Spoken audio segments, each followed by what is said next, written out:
Hi hello नमस्कार family, कसे आहात सगळे? मजेत आहात ना? मजेतच राहा, आम्ही सुद्धा एकदम मजेत. आणि आता ही आहे ना मंडळी कोकणातली आमच्या माहेरची, म्हणजे माझं माहेर आहे रत्नागिरी जयगड, आणि त्याच्यामध्ये चाफेरी गवळीवाडी आमचं गाव आहे. तर आता आम्ही चाललेलो आहोत जंगलामध्ये म्हणजे आमच्या काजूची आंब्याची झाडं आहेत तिकडे आम्ही चाललो. ही माझी बहीण आहे. तर आम्ही पालखीला गेलो होतो ना, तर माहेरी पालखीसाठी गेलो होतो. तर पालखीच्या दुसऱ्या दिवशी आहे ना आम्ही चाललो होतो आमच्या रानामध्ये, म्हणजे तिथे आमची काजूची वगैरे झाडं आहेत तिथे. तर हे आमचं फणसाचं झाड आहे, जाता जाता दाखवते तुम्हाला. खूप जास्त लागलं आहे ते, बरके फणस आहेत. पण खायला खूप जास्त टेस्टी आणि चविष्ट आहे. तिथे बहीण माझी काहीतरी सांगते तुम्हाला सांगते. आम्ही चाललो आहे आमच्या रानामध्ये, आणि कालच आमच्याकडे पालखी होऊन गेली ना, तर इथे पालखीची अशी फुलं पडली होती, तर ती अशी पायाखाली वगैरे नाही घ्यायची. आपल्या पायाखाली आली तर अशी बाजूला कुठेतरी ठेवून द्यायची, कारण ते आपल्या पालखीतली फुलं असतात ना ती देवाची. तर हे आहे आमच्या काकांचं घर, आणि इथे आमच्या काकांचा मुलगा पण आला होता पालखीसाठी, तर त्यांनासुद्धा आम्ही घेऊन चाललो आहे रानामध्ये. तरी तुळस बघा किती बिना पाण्याची तुळस आहे, अजिबात तिथे पाणी वगैरे, म्हणजे घर बंदच असतं तर पाणी कोण घालणार, पण तुळस बघा किती छान झाली आहे. इथे वहिनी झोपल्या होत्या दुपारी, त्यांना यावंसं वाटत नव्हतं उन्हातून, पण आम्ही त्यांना तयार केलं आणि घेऊन गेलो. तर हे दादाचं घर आहे, म्हणजे आत्ताच जस्ट गेल्या वर्षीच हे केलं आहे, त्याला रिन्यू केलं आहे. छान असं मस्त घर, छान इथे हवा पण खूप छान येते. हे देवाचं मंदिर आहे दादाचं. तर आम्ही सगळेजण मिळून आता रानामध्ये चाललेलो. बघूया काजू वगैरे कुठे लागले आहेत किंवा काय लागले असतील तर काढून आणू. आणि उद्या दुसऱ्या दिवशी गुढीपाडवा पण होता ना, मग त्याच्यासाठी आपल्याला बांबूसुद्धा लागणार होते. म्हणजे आमच्याकडे बांबू बोलतात त्याला, चिवा बोलतात, बांबू बोलतात, आणि माझ्या सासरी त्याला माणगे बोलतात. तुमच्याकडे काय बोलतात तुम्हाला कमेंट करून नक्की सांगा. गुढी उभी करण्यासाठी लागणार होते, म्हणून माझा दादा आणि काकांचा मुलगा दोन्ही दादा मिळून माणगे आणण्यासाठी गेले, आणि मग आम्ही काजू काढायला गेलो. तर हा एक छोटासाच व्हिडिओ मी बनवला होता, तर म्हटलं तुमच्याशी शेअर करू. आणि खूप दिवस झाले तो पोस्टसुद्धा करायचा राहून गेला होता, म्हणून म्हटलं आता पोस्ट करते. व्हिडिओ केलाच आहे. तर आणि इथे बघा तुळशीला किती सारं बी आलेलं आहे, खूप जास्त बी आलेलं आहे. हे जर बी आपण मुंबईला वगैरे घेऊन गेलो ना, आणि असं आपल्या कुंड्यांमध्ये टाकलं ना, भरपूर रोपं येतात. आणि ही गावठी रोपं, काळी तुळस आहे, औषधी तुळस असते, आणि टिकते पण चांगली, म्हणजे खराब वगैरे नाही होत. छान झाडं वगैरे पण येतात तुळशीची. बघा बिना पाण्याची तुळस आहे, बघा किती छान बहरली आहे.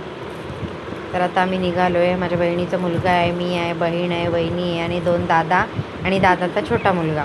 आम्ही सगळेजण मिळून जातो आहे रानामध्ये. संध्याकाळचे 4 वाजले होते, आणि हे डेकोरेशन केलेलं आहे ना बाजूला, ही आमची इथे ना इथे आमची होळी लागते. हा होळीचा दळा आहे आमचा, आम्ही दळा बोलतो ह्याला. तुमच्याकडे काय बोलतात मला कमेंट करून सांगा. तर इथे बघू शकता तुम्ही, कोकणची काळी मैना आपली अजून तयार नाही झाली आहे, म्हणजे अजून हिरवी आहेत करवंद. मस्त आम्ही स्वाद घेत सगळ्या फळांचा. तोरणंसुद्धा लागली होती. हे बघा पिकलेलीसुद्धा आहेत मध्ये मध्ये करवंद, पण अजून प्रॉपर पिकली नाही आहेत, थोडीशी आंबट आहेत. आणि हे आहे आमच्या काजूचं झाड, खूप सारं आलं होतं, पण ते आम्हाला वरती चढून काढताच येत नव्हतं, म्हणून काठीने माझ्या बहिणीचा मुलगा काढतोय. कुठचा आलाय बोलले अण्णा, तो वाटतं तो बघ, तो आंबे यावेळेस जास्त नाही आले, कुठे दिसत नाही आहेत. म्हणजे मोहर आला होता, पण तो मध्येच करपून गेला, त्याच्यामुळे यावर्षी आंबे खायला मिळतील की नाही माहीत नाही. माझ्या बहिणीचा मुलगा बघा एकदम झाडावर चढण्यामध्ये पटाईत आहे.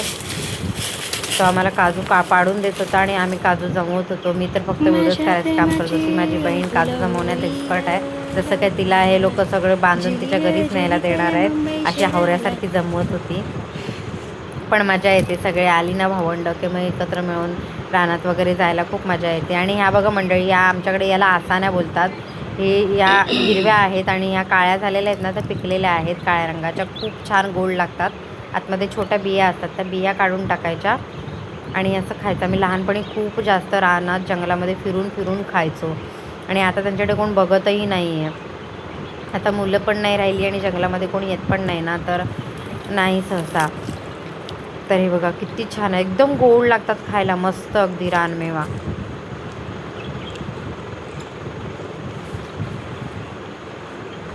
तर आता ह्याच्यातले अर्धे मेंबर कमी झालेत. वहिनीचा छोटा रडायला लागला म्हणून त्याला घेऊन घरी गेली आणि मोठा दादा म्हणजे काकांचा मुलगा आणि माझा भाऊ मिळून दोघंजणं मांडगे आणण्यासाठी गेले गुढीपाडव्यासाठी. आणि आता उरलो आम्ही तिघंच शेवटपर्यंत, माझी बहीण, बहिणीचा मुलगा आणि मी. ते दोघं तर काय बाबा ऐकतच नाही आहेत, नुसतंच काजू काढतायत. ताई या पिशवीतनं शेणने टाकून झाडात घाल. मज्जा येते पण असं रानामध्ये जरा गेलं ना मस्त, अगदी नैसर्गिक नॅचरल हवा मिळते आपल्याला, छान पक्ष्यांचे आवाज वेगवेगळ्या किलबिलाट ऐकायला मिळतो, खूप भारी वाटतं एकदम. ही काजू आहे ना आमच्या काकांची आहे, ती अशी घनदाट झाली आहे ना की म्हणजे त्याच्यामध्ये आतमध्ये खूप सारे काजू पडलेत पण त्याच्या आतमध्ये शिरायलाच मिळत नाही, जायलाच मिळत नाही. लहानपणीच्या खूप जास्त आठवणी आहेत या रानातल्या आमच्या. सरळ श्लोक खूप आम्ही रानामध्ये यायचो लहान असताना.